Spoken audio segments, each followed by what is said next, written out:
Inside your skull is a massive supercomputer. With its 100 billion neurons and intricate linking system, this highly networked organ is extremely powerful and capable of an infinite array of things. One of the most important components of this supercomputer is its capacity to process information at lightning speed via the lens of the visual cortex. Your visual cortex receives and processes sensory nerve impulses from the eyes for such things as tracking motion, determining colors, and gauging depth. It does an enormous amount of simultaneous and parallel processing from the feedback it receives from your eyes. Your brain even does some extra processing to compensate for the blind spot on the back of your retina. It uses the surrounding information given to it through the visual cortex to predict what should be in that blind spot, and it fills in the missing data with its best guess. All of this processing happens on a subconscious level. We are never aware of all the chemical and electrical activity and computing effort that is happening to produce these instantaneous processes that create our conscious lens of what is being experienced. Our conscious mind doesn't have the capacity to monitor and maintain all of the thoughts, beliefs, and feelings that constantly fire inside of us. Moreover, we don't actually have just one thought at a time. Different patches of neurons process different thoughts simultaneously. When we read in a linear type fashion, our brain is perceiving and processing all of the words within our view. And when we listen to someone speaking, our brains automatically predict which words are most likely to come next. The brain preloads multiple patterns simultaneously. It doesn't wait for the next word on a page or for the next word someone speaks.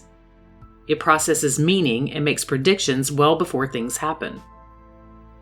And since it can't predict everything with perfect accuracy, it predicts along multiple branches at the same time, coming up with multiple variations. Consider this. If I were to leave out a few words from this, your would automatically fill in the blanks anyway. It's highly likely that you predicted the words sentence and brain. Or you may have determined them to be statement and mind. Whatever the case, your brain did the work for you automatically without any conscious effort on your part. It simultaneously explored multiple possibilities and filled in the expected meaning. This is known as the priming effect. Wikipedia's definition of priming is a technique whereby exposure to one stimulus influences a response to a subsequent stimulus without conscious guidance or intention. Here's another example of how priming works. Take a look at the following list of words. Now, fill in the 2 letters to complete the following 4-letter word. What word did you choose? Chances are pretty good that your brain picked a word related to the list just given, even though there are many possible solutions. Did you choose the word lion? Not everyone will, but it's very likely you did. Now take just a moment to stretch your mind by going through the alphabet and considering other choices that you could have selected. There are a lot of possibilities, but the priming effect likely got your brain fixated on one that matched the previous words. The word could have been lean or lone. It could have been lawn or the name Leon. However, your brain was primed with a list of jungle animals, and it most likely picked the most obvious choice due to association. The word lion appears to be the best fit. This priming effect also works when we're not consciously aware of it. If those words were placed somewhere inconspicuously on this video, where your eyes would have seen them, but you wouldn't have consciously noticed them, the effect would be essentially the same. The priming effect works on a much larger scale than this also. It's simply that it's often very subtle and takes place on an unconscious level. For example, if you were to read the news from a typical news source, your mind would be primed with words such as these.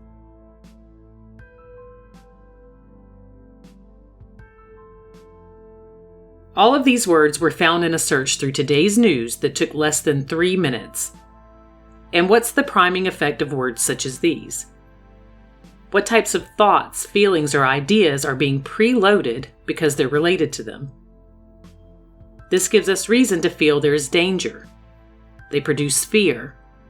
They elicit the stress response.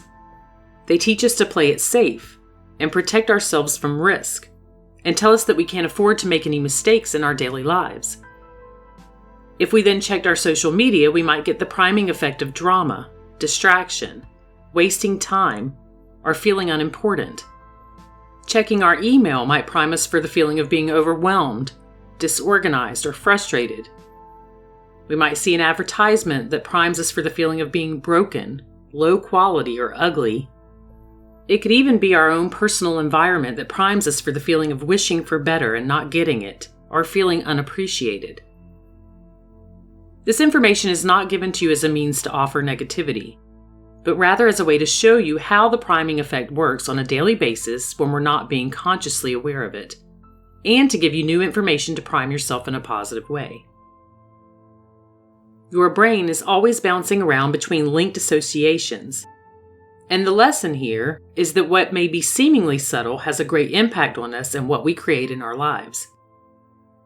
Just one small change in input can create significant ripples throughout your neural net. In turn, this can have a significant influence on the results you experience in your life. So we must consciously prime ourselves to create associations that link to more positive outcomes. Conscious priming presents us with tremendous opportunities for personal growth.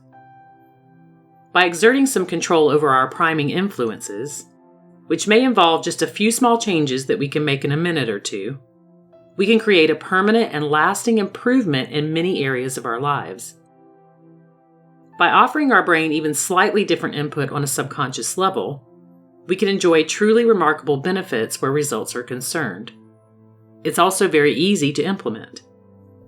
Here are a few ways to prime yourself with positive associations.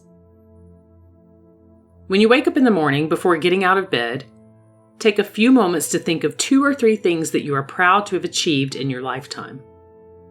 This primes the feelings of worthiness, happiness, and accomplishment. Think of all the people that you love and that love you. This primes feelings of gratitude, affection, and support. Buy the better brand of coffee for your morning routine. This primes feelings of having something of quality, deserving the best, being upgraded, and rewarding yourself. Dress well for your day. This primes the feelings of success, quality, and professionalism. Treat everyone you see with kindness and a smile. This primes the feelings of being honorable, of high character, and a quality person. Delete all of your spam email. This primes the feeling of being up to date and efficient.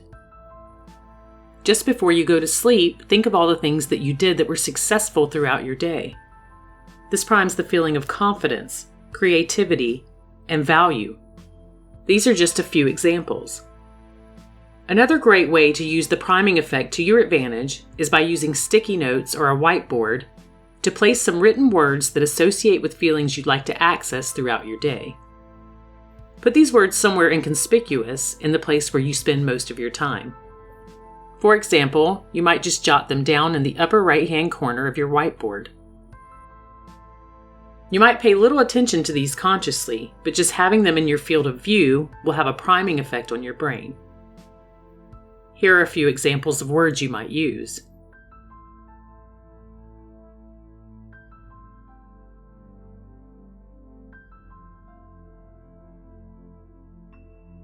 Your visual cortex will constantly process these words when they are in your field of view. You won't be aware of that processing most of the time, but these types of words can assist in governing which other related patches of neurons your brain fires throughout the day. This will keep activating thoughts, feelings, and behaviors that are associated with your primed words, and it will happen automatically and takes no extra effort on your part. You can even use words like travel or relationship for your brain to pick up on those types of priming effects. Additionally, be sure to remove any negative priming from your field of view so your visual cortex is processing predominantly positive signals. These simple techniques are both stronger and more effective ways of influencing yourself than just affirmations, especially given what modern neuroscience is telling us about how the brain works. Realize that everything that comes through your senses is in actuality an affirmation.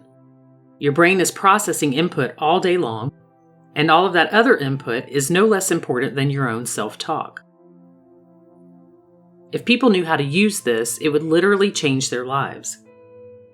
When we use conscious priming, we cultivate an environment that is aligned with what we want, produces positive feeling states, and creates inspired action. And when you reach the point that your own priming efforts become a habit, and your preloaded script is ingrained in your brain, it gets much easier to stay aligned with what you want and manifest a life by design.